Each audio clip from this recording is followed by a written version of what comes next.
नमस्कार साथियों, आप सभी को नमस्कार, शुभ संध्या, प्रणाम।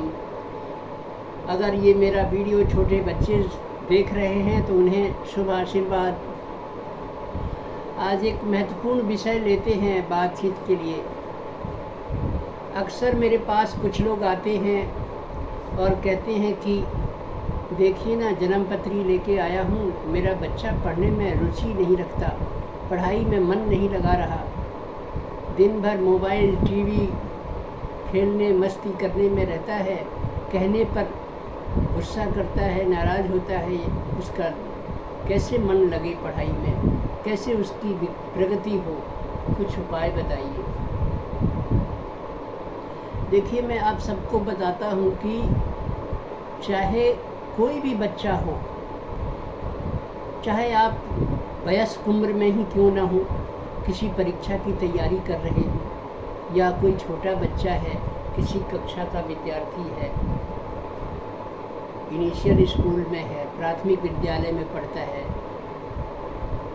किसी रूप में अगर आप विद्यार्थी हैं या आपका बच्चा विद्यार्थी है और पढ़ाई की इच्छा तो है लेकिन मन नहीं लग रहा, फोकस्ड नहीं हो पा रहा, ध्यान भटकता है, मोबाइल की तरफ, टीवी की तरफ बार बार ध्यान जाता है, तो देखिए, इसके लिए मैं एक बात कहता हूँ। अगर मैं ज्योतिष की बात करूँ तो ज्योतिष में बृहस्पति देव शिक्षा के कारक हैं। अगर कुंडली में बृहस्पति की स्थिति अच्छी है, डिग्रिकली वो पावर में है, किसी पाप ग्रह से उनका युति संबंध नहीं हो रहा, तो बालक अच्छा पढ़ाई कर लेगा। लेकिन यदि बृहस्पति की स्थिति ठीक नहीं है, कमज़ोर अवस्था में है, नीच है, किसी पाप ग्रह के युति संबंध में है,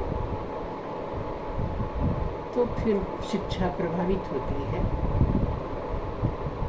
केतु देव के साथ अगर बृहस्पति देव हैं तो कई बार परीक्षा के दौरान बालक अस्वस्थ हो जाता है, या कोई पारिवारिक ऐसी समस्या आ जाती है जिससे उसकी परीक्षा छूट जाती है, या पढ़ाई कहीं रुक जाती है, कोई आर्थिक समस्या घर की खराब हो जाए और फीस अदा ना हो पाए, ट्यूशन छोड़ना पड़ जाए, बहुत सारी ऐसी परिस्थितियाँ आ जाती हैं।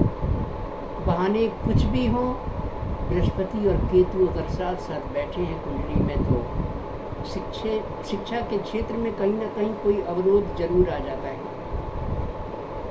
क्लास छूट जाती है, फेल हो जाता है, कोई सब्जेक्ट में गैप आ जाता है, बैक लगना कहते हैं इसको। तो एक तो बृहस्पति को ठीक करना चाहिए। कैसे बृहस्पति देव की कृपा प्राप्त होगी, कैसे वो ठीक होंगे? भले बेशक को कुंडली में अच्छी स्थिति में नहीं हो, लेकिन आप अपने कर्म के बल से बालक के द्वारा कुछ प्रयोग कराकर बृहस्पति को उनका फेवर प्राप्त कराने में मदद कर देंगे। जैसे आप सप्ताह में कम से कम एक बार कोई अवकाश का दिन है तो बच्चे को लेकर कभी मंदिर चले जाया कीजिए। मंदिर में सकारात्मक ऊर्जाओं का वो परिवेश होता है, आध्यात्मिकता होती है, वहाँ की ऊर्जा, वहाँ बैठने से मन पर बहुत अच्छा प्रभाव पड़ता है, विचारों में शुद्धि आती है।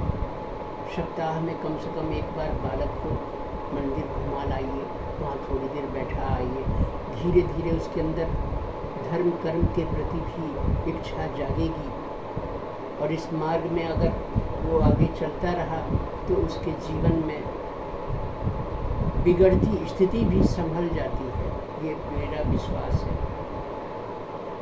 इसी प्रकार बुजुर्गों को प्रणाम करना सिखाइए, बच्चों में संस्कार पैदा होगा, वो बड़ों का सम्मान करेंगे, रेस्पेक्ट करेंगे, उन्हें आशीर्वाद प्राप्त होगा, उनका बृहस्पति फिर मजबूत स्थिति में हो जाएंगे, कृपा मिलेगी। गाय को प्रणाम करने को कहें, मंदिर को प्रणाम करने को कहें, किसी भी धर्म का मंदिर मस्जिद सब जगह ईश्वर की एनर्जी है, प्रणाम करना सिखाएं। इसके बाद देखिए बच्चे कॉपी करते हैं, अपने गार्जियन से सीखते हैं, अपनी माँ से, पिता से, परिवार के सदस्यों से सीखते हैं। आपने कह दिया कि पढ़ाई किया करो, बैठो पढ़ो, तुम इधर से उधर घूमते रहते हो, कह दिया, बच्चा थोड़ी देर बैठ गया, पढ़ाई के लिए किताबें निकाल कर होमवर्क करने लगा, और आप उसके पास बैठकर मोबाइल में कुछ देखने लगे, यूट्यूब कहानियाँ सुनने लगे, म्यूजिक सुनने लगे, तो उसका भी मन करेगा थोड़ी देर मैं भी देख पाता, काश मम्मी मुझे देख लेने देती, मुझे कार्टून का वीडियो देखना है, मुझे स्टोरी देखनी है, मुझे गेम खेलना है। कैसे मोबाइल मम्मी इधर उधर जाती तो थोड़ी देर मैं देख लेता। तो आप भी अपनी आदतों को सुधारिए। बच्चे को पढ़ने की बात कहकर आप मोबाइल में व्यस्त हो जाएंगे, टीवी देखने लगेंगी, कोई सीरियल देखने लगेंगी, तो बच्चे में भी वो इच्छा जागृत होगी, वो कॉपी करेगा, उसका भी मन करेगा मोबाइल और ये टीवी देखने का। फिर आप उसको डांटेंगे। तो एक तो पढ़ाई के दौरान आप भी बच्चे के साथ बैठिए, कुछ नहीं आप पढ़ाने में अगर मदद नहीं भी कर सकते तो उसके कम से कम बैग को फिर से खाली करके फिर से व्यवस्थित करिए, पेन पेंसिल बैग को थोड़ा झाड़ पोंछ करिए, किसी बहाने से वहाँ बैठे रहिए। बच्चे का सानिध्य जब आपके साथ और आपका सानिध्य बच्चे को मिलेगा तो एक दूसरे को उसमें फिर मन लगने लगेगा, बच्चे की केयर करने लग जाएंगे आप भी, और बच्चा भी लगेगा कि मम्मी बैठी है। और आप मोबाइल हाथ में आपके नहीं है तो बच्चे को फोकस्ड रहेगा पढ़ाई के प्रति। दूसरा तो था ये कि पहले तो मैंने बताया कि मंदिर ले जाया करें सप्ताह में कम से कम एक बार, और कुछ नहीं, सूर्य भगवान को नमस्कार ही करने को कहें, माता पिता बड़ों का सम्मान करने को कहें, ये दूसरी बात बताई मैंने। तीसरी बार बताया मैंने कि बच्चों को पढ़ने के समय एक स्थान अपने घर में ऐसा चुन लें जहाँ ज़्यादा डिस्टर्बेंस ना हो, वहाँ उनका स्टडी टेबल बनाएं और आप भी वहाँ बैठें, कुछ देर बच्चों के साथ आप भी बिताएं। उस वक्त आप मोबाइल ना देखें, टीवी ना देखें, आपका ध्यान बच्चों के ही कॉपी किताब उनके बैग संभालने में, अगर पढ़ा सकते हैं तो पढ़ा लीजिए थोड़ा बहुत, कोई जो भी चैप्टर आप पढ़ा सकते हैं। ज़रूरी नहीं कि पहले लेसन से पढ़ाना शुरू करना ही अनिवार्य है। अगर आपको 8वां लेसन याद है, पढ़ा सकते हैं, अच्छे से हेल्प कर सकते हैं, तो 8वां लेसन से शुरू कर दीजिए। पढ़ना तो सब है, आगे पीछे सारे लेसन क्लियर करने हैं, जहाँ से शुरू हो वहीं से शुरू कर दीजिए ना। जो आता है वही पढ़ा दीजिए, कुछ नहीं आता उसके बैग बुक्स को संभाल दीजिए, होमवर्क की कॉपियाँ को पन्नों को उलट पलट के देख लीजिए। बच्चों के प्रति आपके अंदर भी कुछ प्रगति नज़र आएगी कि हाँ बच्चे ने कॉपी में लिखा तो है, क्वेश्चन आंसर लिखा है, याद भी करें, कुछ पढ़े तो लिखे। होमवर्क में सारा टाइम निकाल दे और याद भी नहीं करे, पढ़े भी नहीं, सबक क्या है, सेंस क्या है, चैप्टर क्या कहना, क्या समझाना चाहता है, ये सब चीज़ें उसको थोरो एक बार स्टडी, 2 बार 3 बार स्टडी करें, रिवीजन करें, ये सब चीज़ें उसको बताइए। उसको बार बार हतोत्साहित ना करें, डांट कर, चिल्ला कर, दूसरों से तुलना न करें कि उसका बच्चा बहुत पढ़ने में अच्छा है, तुम बहुत बोगस हो, हतोत्साहित ना करें, बल्कि बच्चों का हमेशा उनको सम्मान करें, उनको स्नेह दें, उनके वैल्यू को समझें, उनको सहारा दें अपने प्यार का, स्नेह का, उनकी तारीफ़ करें। जो भी वो उसको अगर समझ में आ गया चैप्टर कोई तो शाबाशी दें, उसको प्रशंसा करें, वाह बहुत अच्छे, खूब अच्छे से एक्सप्लेन किया तुमने। भले ही वो कुछ गलती कर रहा था फिर भी उसकी तारीफ़ करिए। तारीफ़ में वो ताकत है कि बच्चे में आत्मविश्वास बढ़ेगा, सेल्फ कॉन्फिडेंस बढ़ेगा, इसलिए उसके अंदर जब पहुँचेगी आपके प्यार के स्पर्श का, तो बच्चे को और मन लगेगा पढ़ाई में। और आप देखेंगे कि कुछ ही दिन में बच्चे में बहुत सुधार हो गया। बार बार डांटते रहना, हतोत्साहित करना, फटकार लगाना, चिल्लाना, ये बहुत नुकसान करता है बच्चों की प्रगति में। डांटने वाले मैंने बहुत से पेरेंट्स अपने लाइफ में देखे हैं, उनका बच्चा कोई खास उपलब्धि हासिल नहीं कर सका। और जो लोग बच्चों के साथ बैठकर प्रेम से, सहयोग से, स्नेह से उनकी मदद करके, एक बार में नहीं समझ रहा, 10 बार 5 बार सही, उसकी मदद अगर आप ऐसे करेंगे तो निश्चित रूप से बच्चे में बहुत सुधार होगा। आपको कुछ समय बाद पता चलेगा, एक ऐसा भी समय आएगा कि बच्चे में लर्निंग के प्रति, स्टडी के प्रति शौक जाग जाएगा, इंटरेस्ट जग जाएगा। अब उसको कहने की ज़रूरत नहीं पड़ेगी बार बार पढ़ो पढ़ो पढ़ो ना, उसकी आदत बन जाएगी। पढ़ते रहने में उसका मज़ा उसको आएगा। वो चाहेगा कि कॉम्पिटिटिव ज़माने में मैं अपने क्लास के सभी साथियों में सबसे ऊंचा बनूं, मेरे नंबर, परीक्षा की उपलब्धियां सब में टॉप रहे, मेरी होमवर्क की कॉपी जांची जाए तो मुझे टीचर्स कहें वाह, मेरी हैंड राइटिंग बहुत खूबसूरत हो, क्लैरिटी हो, मैं किसी क्वेश्चन का आंसर एक्सप्लेन करूं तो बहुत अच्छे से करूं, जैसे टीचर हमें समझाते हैं ऐसे मैं एक्सप्लेन करूं, जैसे मैं अपने क्लास के साथियों को समझा रहा हूं या समझा रही हूं। इंटरेस्ट पैदा होगा। धीरे धीरे कोई बीज अंकुरित होने, पौधा बनने और पौधे से पेड़ का रूप लेने में कुछ समय लेता है ना, कुछ महीने, साल गुजरते हैं। एकदम जल्दी फास्ट आप चाहेंगे कि अभी वो बड़ा हो जाए पौधा ना, प्रोसेसिंग टाइम उसमें जो होगा वो कंज्यूम करेगा। इसी तरह से विद्यार्थी बालक, एक कक्षा 1 या नर्सरी एलकेजी का बालक है तो उसको मैट्रिक पास करने में 10-12 साल टाइम लगेगा। इत्मीनान रखें, बस उसको स्नेह और प्यार दें, उसकी तारीफ करें, उसको स्नेह करें। हाँ, बार बार अगर बच्चा पिज्ज़ा, बर्गर, चिप्स, बाहर की चीज़ें मंगाता है, आइसक्रीम दिला दो, ये दिला दो, कोल्ड ड्रिंक्स मंगा दो, तो उस पर थोड़ा उसकी इच्छा को रोके मत, लेकिन नियंत्रण करना शुरू कर दें। कभी टाले भी कि आज नहीं, कल भी खाया था ना, क्योंकि pizza, burger, Maggi, chowmein, chips, ये सब चीज़ें जब वो बार बार खाएगा तो हो सकता है बच्चे में मोटापा बढ़ने लग जाए, बच्चा मोटापे का शिकार हो जाए,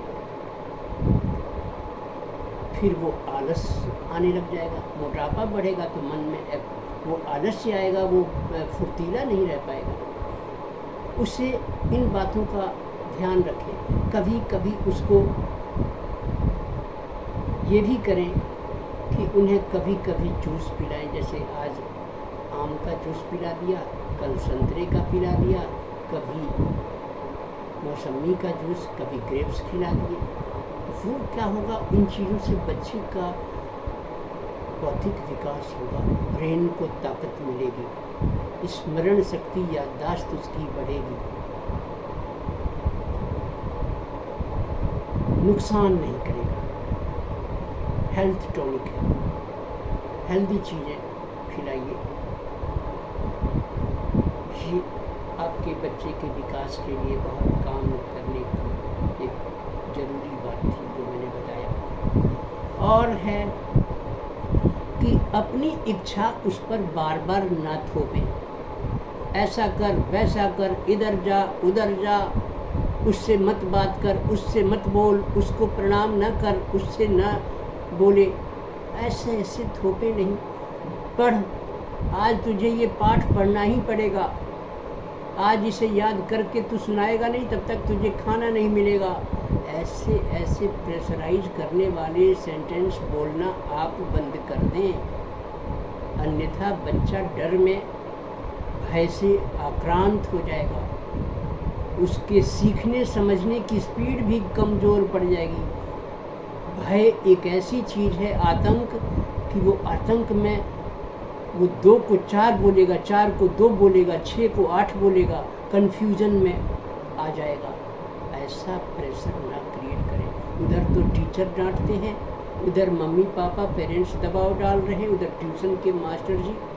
बच्चा नाजुक छोटी उम्र में मुलायम सी कोशिकाएं, उस पर इतना दबाव मत डालिए, आपको कुछ हासिल नहीं होने वाला, बल्कि सने सने उसको चलने दें। ये शिक्षा का ग्रहण करने का जो प्रोसेस है वो सतत नियमित रूप से चलने वाला और लंबे समय तक चलने वाली एक प्रक्रिया है।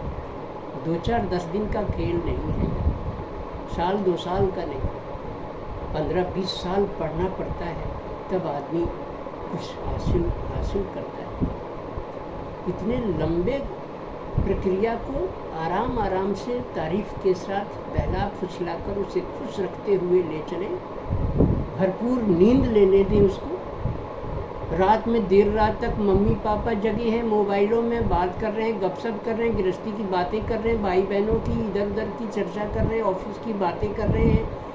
बच्चा भी नहीं सो पा रहा, वो भी अपना मस्त एक पापा गेम खेलूँगा, तो सोने का टाइम हो रहा है, थोड़ा गेम खेल लेने दो ना। अब वो गेम खेलने में व्यस्त हो गया, सोने का टाइम बिगड़ गया, देर रात सो रहा है, 11 बजे रात को, और सुबह नींद उसको जल्दी जाना है स्कूल, बस आ जाएगी, इसलिए जल्दी जगाने की मजबूरी भी आ गई, तो उसका नींद का आवर तो भरपूर उसको नहीं मिल पाया। ब्रेन हेल्दी कैसे रहेगा? स्मरण शक्ति उसकी कमज़ोर क्यों नहीं होगी? भरपूर नींद तो उसको लेने नहीं दिया आपने। बड़ा होकर गृहस्थी के जब जंजाल में फंसेगा, तब संघर्ष का जीवन, पारिवारिक जिम्मेदारी, बाल बच्चों की जिम्मेदारी उसको टेंशन देगी, तो जीवन उसको एंजॉय ही नहीं कर पाया। नहीं, खेलने की उम्र है, खेलने दो, आराम से पढ़ने दो, प्रेशर मत बनाओ। जिस स्टडी टेबल पर बैठकर पढ़ता है, एक वहाँ टेबल लैंप रखें। पूरा रात का वक्त है, पढ़ रहा है, तो बाकी रूम की लाइटें बंद रहें, बस एक टेबल लैंप जलता रहे, जिससे फोकस सिर्फ पुस्तक पर पड़े, किताब पर। इधर उधर देखे तो अंधेरा, सिर्फ किताब पढ़े, किताब देखें, फोकस। बहुत तेज़ रोशनी भी ना हो, क्योंकि चारों तरफ अंधेरा और एक जगह फोकस रहेगा तो आंखों पर तेज़ रोशनी ना आए, मैनेज कर लीजिएगा। इसके बाद उस स्टडी टेबल पर एक कांच के ग्लास में हल्दी, साबुत हल्दी भर के रख दीजिए, और उस पर कोई ढक्कन मत रखिए। हर 2-3 महीने बाद उस गिलास के हल्दी को चेंज करते रहिए। हल्दी बृहस्पति का प्रतीक है। बृहस्पति के प्रतीक हल्दी को टेबल पर रखने से बच्चों का ध्यान, शिक्षा के प्रति रुझान, शौक, इंटरेस्ट बढ़ने लग जाता है अपने आप। ये ज्योतिष शास्त्र का सूत्र है, वास्तु का सूत्र भी है। बच्चों को कभी कभी उनके अनुसार भी काम करने दीजिए। अपनी इच्छा मत थोपिए कि तुझे यही पढ़ना है, तुझे इंजीनियर बनना है, तुझे डॉक्टर बनना है। अनावश्यक उसके शक्ति से अधिक अपेक्षा रखकर उस पर प्रेशर डालना गलत। उसकी भी रुचि सुनिए कि वो क्या बनना चाहता है। Wherever you want to go, उसको जाने दीजिए, दबाव नहीं डालिए।